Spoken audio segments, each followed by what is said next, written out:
Bueno, buenos días. Mi nombre es Laura Marcela Villamir. Estoy cursando el primer semestre de la especialidad de Seguridad y Salud en el Trabajo. El día de hoy les voy a hablar respecto a la historia de la enfermedad, la neumoconiosis del minero del carbón. Bueno, vamos a hablar en esta oportunidad de la enfermedad de origen laboral, neumoconiosis del minero de carbón, clasificada como una enfermedad directa. Para esta presentación vamos a dividirla en dos, un periodo prepatogénico y un periodo patogénico. El periodo prepatogénico lo vamos a dividir en una triada ecológica: agente, huésped y ambiente, en donde el agente es cualquier sustancia que puede causar daño al huésped. En este caso puede ser biológico, físico y químico. El agente para la enfermedad de la neumoconiosis es un polvo de carbón de minero, grafito o carbón artificial. El huésped, en este caso, es el destinatario de la enfermedad. En este caso, la comunidad de mineros, picadores o ayudantes, los artilleros o el personal de mantenimiento.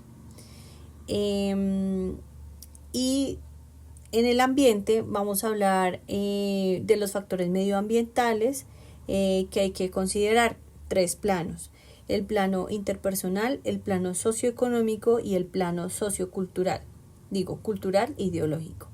En el plano interpersonal se considera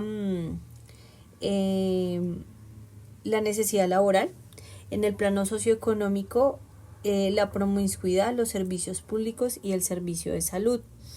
Y en el plano cultural e ideológico, que está basado en la estructura de conocimientos y creencias, diría que los pocos recursos para estudiar otro tipo de oficio diferente a lo de las minas.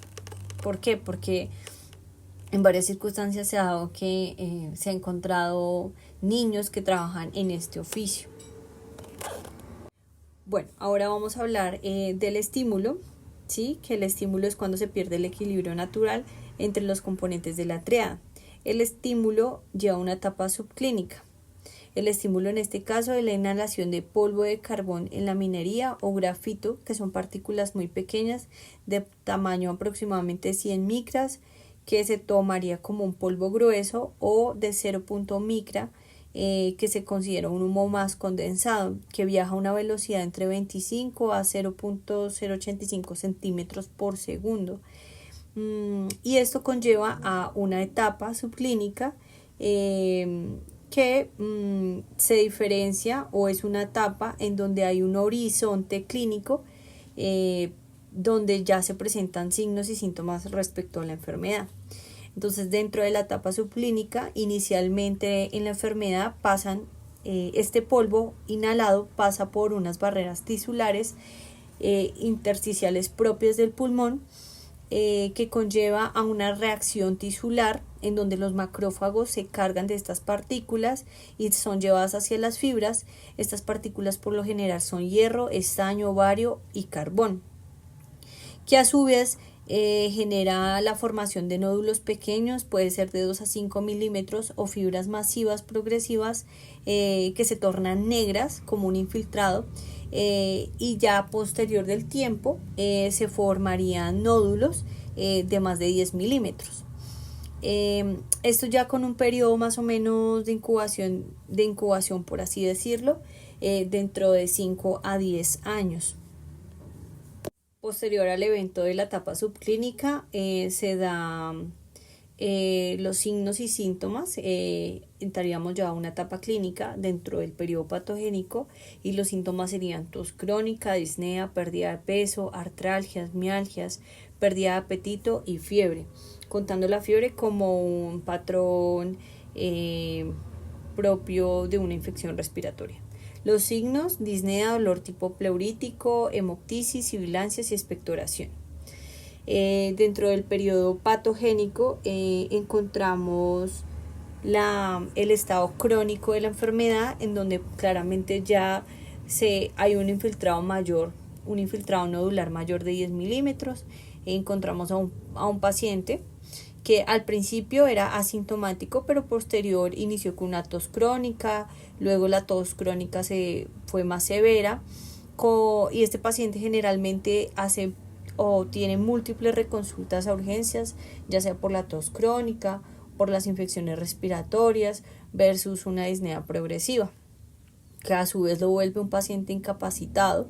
Le genera una incapacidad laboral porque presenta una disnea severa por la fibrosis intersticial que ha hecho durante muchos años, con un posible desenlace, un cor pulmonar o una falla cardíaca derecha, dado los diferentes nódulos. Además leí que estos pacientes mineros de carbón en algunas ocasiones presentaban artritis reumatoidea, que es como una enfermedad propia de esta comunidad también, que a su vez, como es una enfermedad proinflamatoria, genera nódulos, entonces se exponía o se volvía una enfermedad más exponencial para adquirir ese tipo de nódulos pulmonares y a su vez un cáncer pulmonar.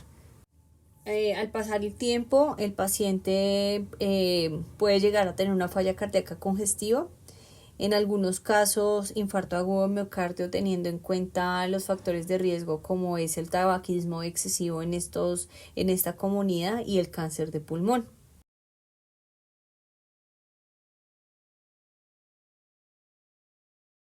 Bueno, vamos a hablar entonces de las diferentes prevenciones, ya que esto hace referencia a un llamado a la acción anticipada basado en el conocimiento de la historia natural de la enfermedad, con el objeto de reducir la posibilidad y la probabilidad de que esta enfermedad progrese. Entonces, inicialmente vamos con la prevención primaria, que es a su vez las medidas que evitan la aparición de esta enfermedad, que habla de la promoción y la protección específica respecto a la enfermedad. Entonces, estas acciones van dirigidas a cuidar y que esta enfermedad progrese. La primera, la promoción de la salud. En cuanto a esto, vamos a hacer una educación en la salud. Vamos a hablar sobre las nutriciones adecuadas para los empleados, una consejería y educación sexual, porque en esta población generalmente son muy promiscuos. Exámenes periódicos deben haber y las inmunizaciones, o sea, las vacunas son muy importantes contra el COVID-19, influenza y el neumococo, además de los programas cese al tabaquismo.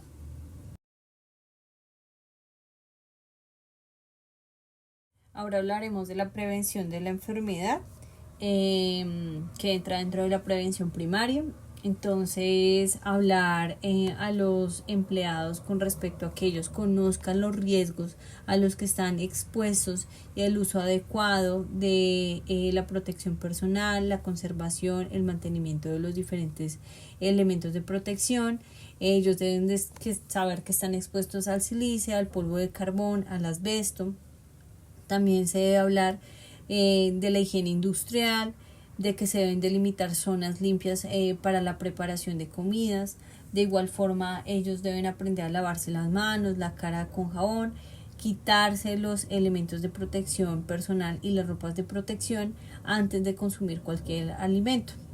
Se le debe proporcionar como empresa la ropa de protección personal. Además, se debe delimitar los lugares donde guardan la ropa limpia y la ropa de protección personal. También se deben controlar los factores de riesgo como tabaquismo, que es una enfermedad que aumenta el riesgo de tener una enfermedad respiratoria previa. Bueno, en cuanto a la prevención secundaria, son las acciones que tienen por objeto interrumpir la progresión de una enfermedad desde un estadio temprano hasta uno más severo. Entonces, el diagnóstico temprano de esta enfermedad se requiere uno de la exposición ocupacional. Todos los individuos deben incluir los antecedentes laborales dentro de la historia clínica, en donde se documente la exposición al polvo de carbón, la existencia de un periodo de incubación de latencia adecuado, una exclusión de un factor causal extraprofesional, presencia de aspectos clínicos nodulares como lo hablamos anteriormente, que la radiografía tenga una alteración compatible con neumoconiosis del minero de carbón, y el diagnóstico temprano se debe hacer radiografías cada 4 a 5 años, luego cada 3 años, además de las funciones respiratorias como la espirometría. Esta se debe hacer cada año durante los primeros 3 años, luego de 2 a 3 años. Y además se debe hacer una búsqueda activa de otros casos con neumoconiosis.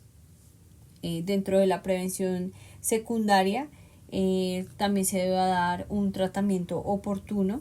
En este caso, la oxigenoterapia si el paciente está desaturado, los antibióticos en caso de que tenga una infección bacteriana o tuberculosis, la entrega oportuna de los medicamentos y la facilidad de una valoración temprana con respecto a cualquier tipo de especialidad, sea neumología, medicina interna.